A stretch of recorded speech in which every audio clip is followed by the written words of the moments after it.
Leader of the Greens has the call. Mr Speaker, the beautiful bird, Lathamus discolor, extraordinary, exquisite and once abundant on this island. Mr Speaker, it is the fastest bird on earth. It breeds only in Tasmania.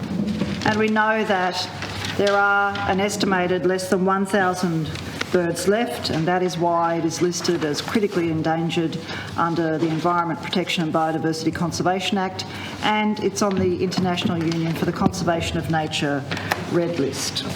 It is one of just 3 migratory parrots in the world, 2 of course, which are Tasmanian resident.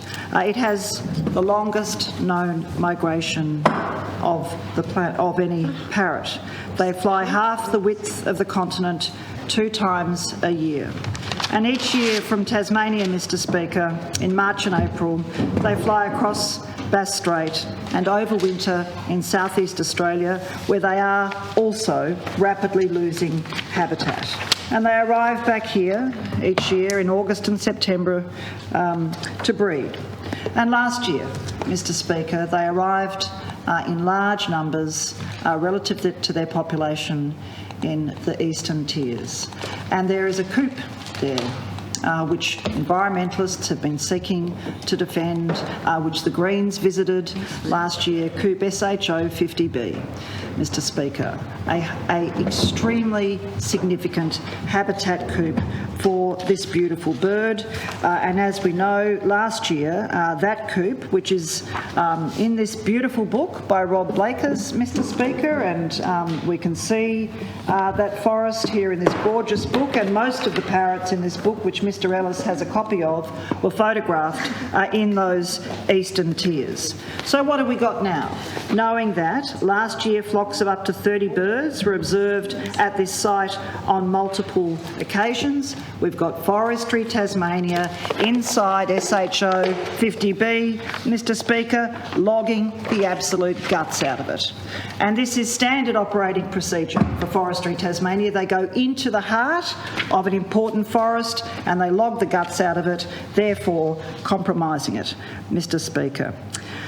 Mr Speaker, despite Minister Ellis's false claims of government being serious about ensuring the survival of this bird, between 1997 and 2016, 23% of the surviving old-growth forests in the southern forests, prime breeding and foraging habitat for the swift parrot, was logged, Mr Speaker. It is deliberate, reckless vandalism, like barbarians in the cathedral, Mr Speaker. It is absolutely wicked.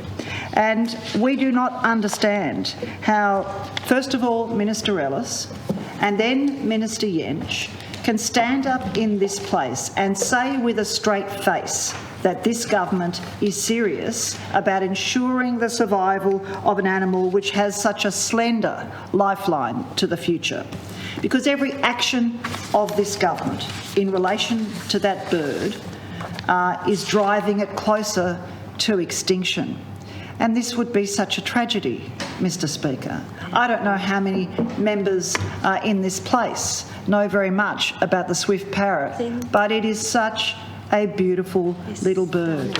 And it's a bird over which we have a responsibility, Mr Speaker. And that's why we asked the Minister for Resources today whether he would step in and pull in his rogue GBE, which has wantonly, recklessly gone into an area of forest which has been identified and has a scientific foundation to that identification as key swift parrot habitat, and indeed, as I said, last year, one of the most important sites and forests on this island for the swift parrots when they return in August and September, Mr Speaker.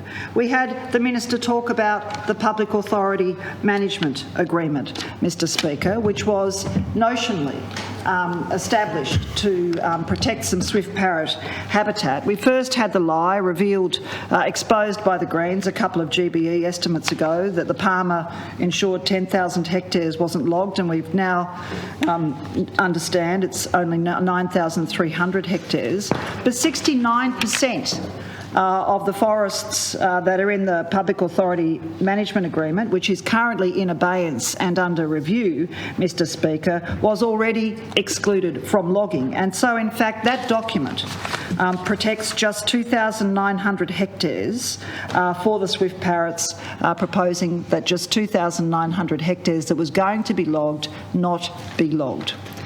Mr Speaker, there's something bordering on criminal about having the tools and the capacity to save a species from extinction and choosing not to do so.